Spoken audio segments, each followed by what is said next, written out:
Hey guys, আসসালামু আলাইকুম। কেমন আছেন সবাই? আজকে দেখাবো এই পুরো ড্রেসটাতে কিভাবে হ্যান্ড এমব্রয়ডারি করেছি তার টিউটোরিয়াল শেয়ার করব। চলুন দেখে নিই। প্রথমে আমি ফুলটাকে কাশ্মীরি ভরাট সেলাই দিয়ে ভরাট করে নিচ্ছি।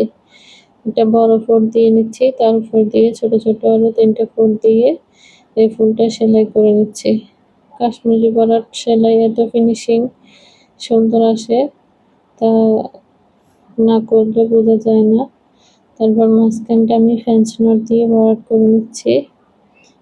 দেখুন কিভাবে করতেছি। সাদা কালারের সাথে হলুদ কালারের কম্বিনেশন। তারপরে ফুলটা আমি লেজি টেজি স্টিচ দিয়ে করে নিচ্ছি। লেজি টেজি স্টিচ করা খুবই সহজ, কিন্তু দেখতে বেশ সুন্দর লাগে। তারপর এই ফুলটার মাঝখানটা আমি ফ্রেঞ্চ নট দিয়ে ভরাট করে নিচ্ছি। দেখুন কিভাবে করতেছি।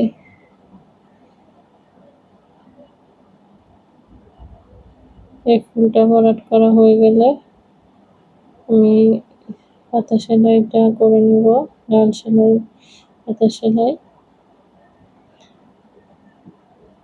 তারপরে এই পাতাটা আমি গ্রিন কালারের সুতো দিয়ে করে নিচ্ছি।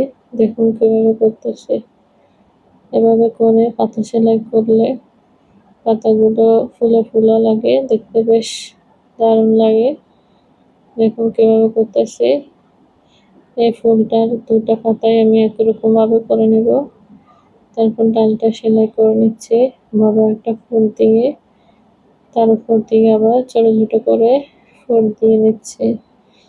এভাবে করে ডালটা সেলাই করলে দেখতে বেশ দারুণ লাগে। দেখুন কিভাবে করতেছি। আমার এই ফুলটা করা শেষ। এখন আমি এই ফুলের ডালটা সেলাই করে নেব। চেন স্টিচের মতো করে দিয়ে ডালটা সেলাই করে নিচ্ছি। দেখুন কিভাবে করতেছি। এই সেলাইটা করা খুবই ইজি। দেখতে সেলাই ফিনিশিংটা বেশ দারুণ লাগে। দেখুন কিভাবে সেলাই করতেছি। এই ডালটা সেলাই করা হলে আমি পাতাটা সেলাই করে নেব। এই সেলাইটা আমি করতেছি ফিশবোন স্টিচ দিয়ে পাতার কাজটা করতেছি। দুটো পাতা আমি একই রকম ভাবে ফিশবোন স্টিচ দিয়ে করে নিচ্ছি। এটা নিয়েছি আমি জলপাই কালারের সুতা। এই সুতা দিয়ে আমি পাতার কাজটা করে নিচ্ছি। এখানে আমি বান্ডু সুতা নিয়েছি, এই জন্য আমি 4 তার সুতা নিয়ে নিয়েছি। এই সুতাটা দেখতে বেশ দারুণ লাগে। দেখুন কিভাবে করতেছে। আমার পাতার কাজটা করা শেষ। এখন আমি এই ফুলটার কাজটা করে নেব। এই ফুলটা আমি পুরো ফুলটা ভরাট করে নেব ফ্রেঞ্চ নট স্টিচ দিয়ে। এখানে আমি 2টা সুতা নিচ্ছি আর 2টা করে প্যাঁচ দিয়ে পুরো ফুলটা ভরাট করে নিচ্ছি। এভাবে করে ফুল ভরাট করলে দেখতে বেশ দারুণ লাগে। দেখুন কিভাবে করতেছি। এই সেলাইটা করা খুবই সহজ, কিন্তু দেখতে বেশ দারুণ লাগে। যে কোনো ফুলে এই সেলাই দিয়ে করা যায়। দেখুন কিভাবে করে ভরাট করে নিচ্ছি। এমনভাবে ভরাট করতেছি যাতে একটু ফাঁক না থাকে। এখন মাঝখানে আমি আরেকটা কালারের সুতা দিয়ে এই ভরাটটা করে নিচ্ছি।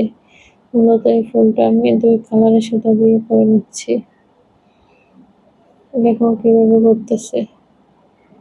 তারপর আমি এই পাতার কাজটা করে নেব।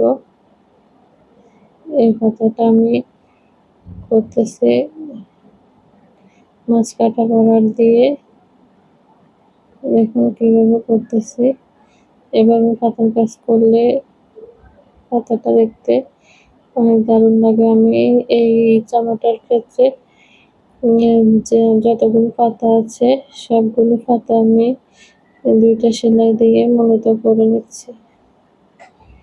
একটা করেছি ফিশবোন স্টিচ দিয়ে আর একটা করেছি এই সেলাইটা দিয়ে। দুইটাই খুবই সহজ সেলাই। তারপর আমি ডানটা সেলাই করে নিচ্ছি ডান স্টিচ দিয়ে।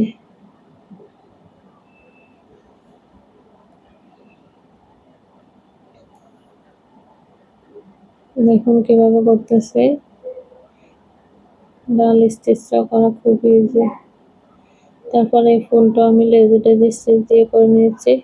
আর ডাল সেলাইটা করতেছি বড় একটা ফোঁড় দিয়ে, তারপর দিয়ে ছোট ছোট ফোঁড় দিয়ে করে নিয়েছি। এখানে আমি আরো কিছু ডাল অ্যাড করে দিচ্ছি, ছোট ছোট ডাল। দেখুন কিভাবে করতেছি। এখন আমি আরেকটা ফুলের ডাল সেলাই করতেছি ব্যাক এন্ড স্টিচ দিয়ে। এই সেলাইটা করাও খুব ইজি।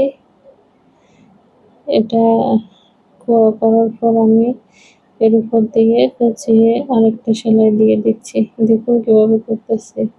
একদিক থেকে সুতা নিয়ে পেঁচিয়ে পেঁচিয়ে মূলত ডালটা সেলাই করতেছি। এই সেলাইটা করা খুব ইজি। প্রথমে ব্যাক এন্ড স্টিচ দিয়ে করে নিয়েছি, তারপর আরেকটা সুতা পেঁচিয়ে পেঁচিয়ে ডালটা সেলাই করে নিয়েছি। তারপর আমি ফুলের কাজটা করতেছি কাশ্মীরি বড় সেলাই দিয়ে। এটা যেহেতু ছোট ফুল, এই জন্য আমি একটা বড় ফুল দিয়ে তারপর দিয়ে দুইটা ফোল্ড দিয়ে ছোট ছোট ফোল্ড দিয়ে সেলাইটা করে নিয়েছি। কাশ্মীরি বরাট সেলাই ফিনিশিং খুবই সুন্দর লাগে দেখতে। আর এই সেলাইটা কখনো নষ্ট হয় না। এটার ফিনিশিং খুবই সুন্দর। দেখুন কিভাবে করেছি। এই ফুলটা করার পর দেখতে কত সুন্দর লাগতেছে।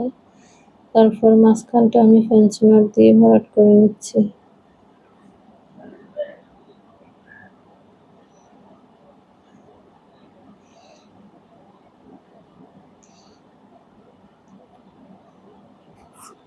দেখুন কিভাবে করতেছে।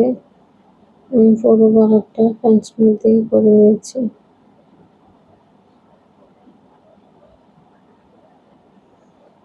জামার কাজটা প্রায় শেষ হয়ে এসেছে। দেখুন আমার ফাইনাল লুক দেখতে